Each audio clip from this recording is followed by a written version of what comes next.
In today's video, I want to talk about the next Battlefield game running on the past generation versions because I think the majority of players right now on the console versions own a PS4 and the Xbox One, and you want to know whether this game is worth a buy. And Tom Henderson did give us more clarification on the past generation versions, the PS4 and the Xbox One, so I thought it'd be quite interesting to discuss in today's video. And I'd like to get your thoughts and opinions if you are a past generation owner on this tweet and what we talk about in today's video, because it's quite a dilemma, I think, for the past gen owners. So let's take a look at this tweet here. In my opinion, if you are a big #Battlefield player and you don't have a current generation console / high-end PC yet, start saving. Past generation console versions will basically be a different game. Now, this did concern me a little bit because I was thinking, how is this going to differ? How different is this game going to be on the PS4 and Xbox One compared to, say, the PS5 and the Xbox Series X? So he did give us a bit more clarification here because someone did reply and say, can you elaborate how well it will run on the Xbox Series S? He replied saying, I can't really elaborate and comment on performances between consoles / PC hardware, etc., but past generations will be unbelievably scaled back. 64 players, smaller maps, etc. Now, if I'm totally honest, I'm not really shocked about the fact that there's only going to be 64 players. Let's not forget that as Battlefield players, we are used to 64 players. This is what we've had all the time, so I don't think that's going to be a big problem. And it does make sense when you have a smaller player count that you're going to have smaller maps to accommodate that. So that's not that shocking to me. But the thing that interests me here is etc. Because I'd like Tom Henderson to clarify even more about the past gen versions, because we can't forget that most people, like I said, are running the PS4 and the Xbox One, and I think people need to know really what they're going to be buying into. So etc.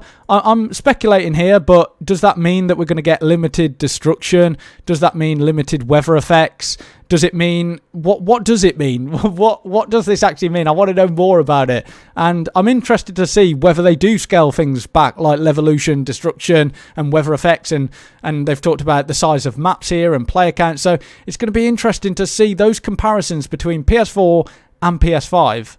But I think there is a big dilemma for past generation owners here, because they're thinking, should I go out and buy this Battlefield game that's not going to be as good as the next gen version? It's going to be missing lots and lots of features. And should I go out and buy this next Battlefield game on those past gen machines and get a worse experience and then get a negative opinion of that Battlefield game? Or should I go out and wait for one of those unicorn machines, the PS5 and the Xbox Series X and the Xbox Series S? But I really want to know your thoughts and opinions on this as a past generation owner. Will this be something that you're going to go out and buy, or are you just going to wait until you can finally get a hold of those PS5s and Xbox Series X's and the S version? But one thing to mention here is that EA need to make sure that there is a free upgrade, because I wouldn't want to see past gen owners having to buy this on the past gen version and then you expect them to buy the next gen version on top of that when they're having to buy a worse version and then a better version. So I think it needs to be that you can have a free upgrade, and I think EA will do that. But I will say that I think it's going to be very similar to what we've expected with all the other games that have ran on the Xbox One and PS4, like Battlefield 5 and Battlefield 1 and Battlefield Hardline and Battlefield 4. I think those games were all running at 60 FPS, so I think that's a must. It needs to make sure that this game is running at 60 FPS, and I think by the sounds of things, the fact that they're making it 64 players and smaller maps, it sounds like they're trying to make sure that they can actually achieve 60 FPS on those platforms.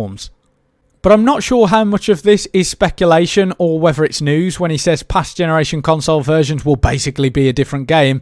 Has he got information, or has he been privy to information that he's been told about these past gen versions, and has it made him come to this conclusion?